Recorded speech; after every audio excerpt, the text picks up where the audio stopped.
जनाब फुलैन बलोच साहब।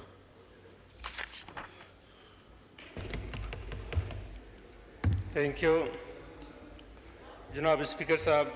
सबसे पहले मैं आपका इंतहाई मशकूर हूँ कि आज मुझे टाइम मिला और अपने ख़यालात को बजट के हवाले से और बाकी मामलात के हवाले से सामने लाऊं।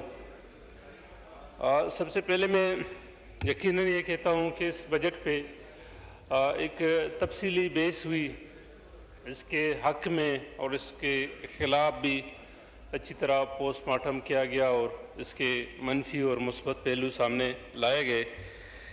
लेकिन जनाब वाला मैं समझता हूँ कि इस बजट 25 और 26 की बजट में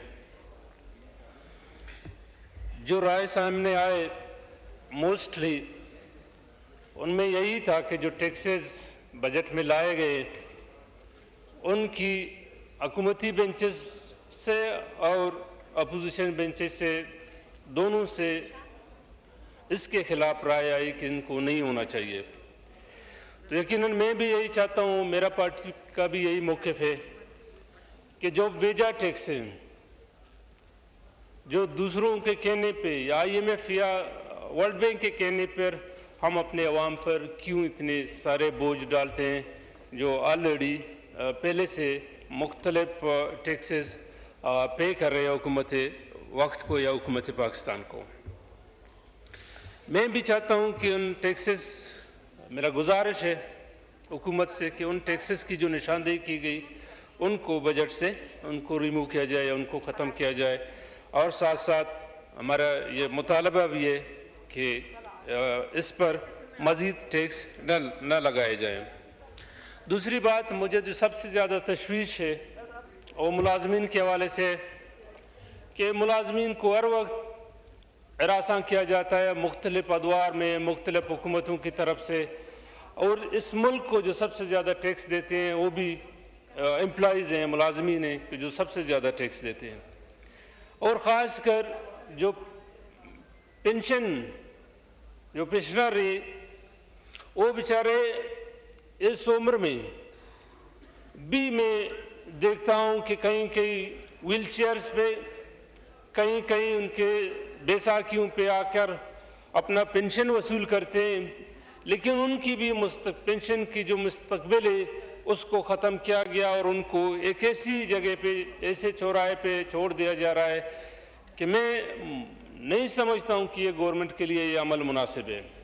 मैं गुजारिश करता हूँ कि इस अमल को कम से कम रोका जाए। ये किसी के वालिदैन हैं, हमारे वालिदैन हैं, हमारे बहन भाई हैं, हमारे बुज़ुर्ग हैं। अगर हम इनको इस तरह छोड़ेंगे तो मेरे ख्याल में इनकी बद्दुआओं से हम क़यामत तक भी छुटकारा नहीं पाएंगे।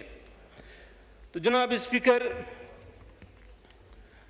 इनके साथ साथ अगर देखा जाए इस बजट में जो फिगर दिए गए कि जी हमारे इतने खसारे हैं और इसके साथ साथ रेवेन्यू का भी टारगेट वो कहते हैं कि बढ़ गया है और इसमें 900 अरब रुपए का इजाफा हो गया है, तो भला ये पैसे कहाँ जाते हैं, कैसे खर्च होते हैं, कहाँ पे खर्च होते हैं, तो फिर ये टैक्सेस क्यों लगाए जाते हैं। तो जनाब वाला अगर खसारे देखे जाएं तो भी इंसान को या आम आदमी को यह ताज्जुब होता है कि इस वक्त सिर्फ और सिर्फ पावर सेक्टर में 2400 अरब रुपए का खसारा ज़ाहिर किया गया है और इस तरह पास्को के लिए भी 900 अरब रुपए का खसारा ज़ाहिर किया गया है। PIA जो मैं समझता हूँ इसको एक बेहतर इदारा होना चाहिए था, उसके लिए भी 8300 अरब का खसारा ज़ाहिर किया गया है। इस तरह गैस सेक्टर में भी 500 अरब का खसारा ज़ाहिर किया गया है। और बंदरगाहों का अभी हैरान है कि किस सेक्टर में कोई रेवेन्यू आ सकता है, ज़्यादा से ज़्यादा आ सकता है। बंदरगाहों का भी 150 अरब रुपए का भी खसारा इसमें ज़ाहिर किया गया है और इस तरह खाद और दूसरे सेक्टर में भी 150 अरब रुपए का खसारा ज़ाहिर किया गया है। और सबसे बड़े बड़े मज़े की बात है कि जो पीटीवी और रेडियो पाकिस्तान है, इसमें भी 80 अरब रुपए का खसारा जाहिर किया गया है। भला कौन सा इदारा ऐसा रहता है जिसमें खसारा ना हो?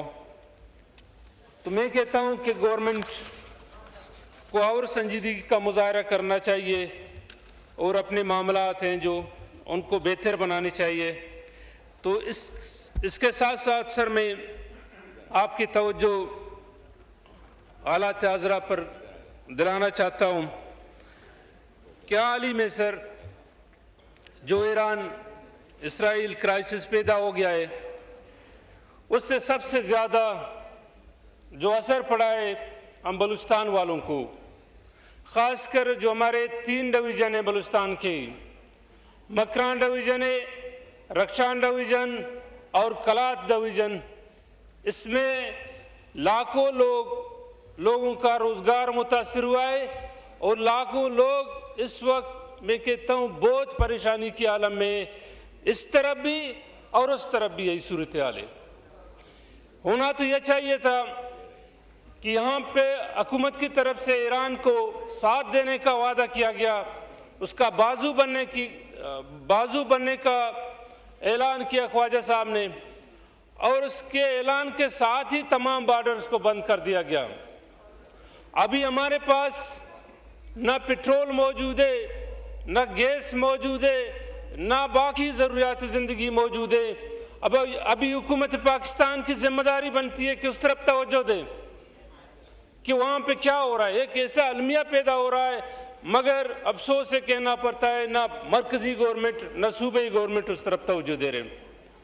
मैं गुजारिश करता हूँ पीएम साहब से कि वो इस तरफ तवज्जो दें और ये जो फैसला हुआ है बॉर्डर को बंद करने का, इसको वापस लिया जाए और बॉर्डर को ओपन किया जाए। इसके साथ साथ मैं सर एक और गुजारिश भी करना चाहता हूँ कि जो हुकूमत वक्त है सर, ख़ासकर मैं पीएम साहब की तरफ मेरा तवज्जो है या मेरा गुजारिश है कि पीएम साहब किसी भी मसले पे अगर कोई डायरेक्टिव इशू करते हैं तो उसके जो नीचे डिपार्टमेंट्स हैं उस डायरेक्टिव को उस तरह मैच्योर नहीं करते, उसको ऑन नहीं करते, वो लेंथी प्रोसेस इस्तेमाल करते हैं और डायरेक्टिव वक्त पर मैच्योर नहीं होता है। मैं समझता हूँ ये एक बहुत बड़ा नुकसान है और फेलियर वाली बात है। तो तवज्जो देने के लिए मैंने ये अर्ज़ किया। मुझे उम्मीद है कि इस तरफ जो पीएम साहब डायरेक्टिव इशू करते हैं वो इस पर अमल दरामद भी करते हैं। जी वाइंड अप करें प्लीज। Thank you sir. एक मिनट सर। जनाब वाला जो नए स्कीमात हैं बलूचिस्तान के हवाले से यहाँ पे कहा जाता है कि जी बलूचिस्तान को हमने इतने स्कीमात दिए हैं, ज़रूर नंबरिंग के हवाले से की होगी, इसमें कोई शक नहीं है, मगर आप देखें सर उसमें जो एलोकेशन है वो क्या है। एक स्कीम के लिए सिर्फ सर 50 लाख का एलोकेशन रखा गया है, तो ये ताज्जुब है वो स्कीम कैसे मैच्योर होगी, कहाँ पे उस पे काम शुरू होगा और कहाँ ख़त्म होगा। तो मैं गुजारिश करता हूँ सर आपसे कि बलूचिस्तान पर सीरियस तवज्जो देनी चाहिए। मैं कहता हूँ एक दफ़ा फिर बलूचिस्तान पे आगाज़ हुकूक के बलूचिस्तान करनी चाहिए इस गवर्नमेंट को। जो पिछली गवर्नमेंट पीपल्स पार्टी की गवर्नमेंट ने मेरे ख्याल में एक मिनट रज़ा रब्बानी साहब की गवर्नमेंट ने दी थी, उसको आज फिर दोबारा बलूचिस्तान की आवाम को उसकी ज़रूरत है। हम आपका और हुकूमत वक्त से यह मुतालबा करते हैं कि इस जानिब तवज्जो दे। सर शुक्रिया आपका। Thank you.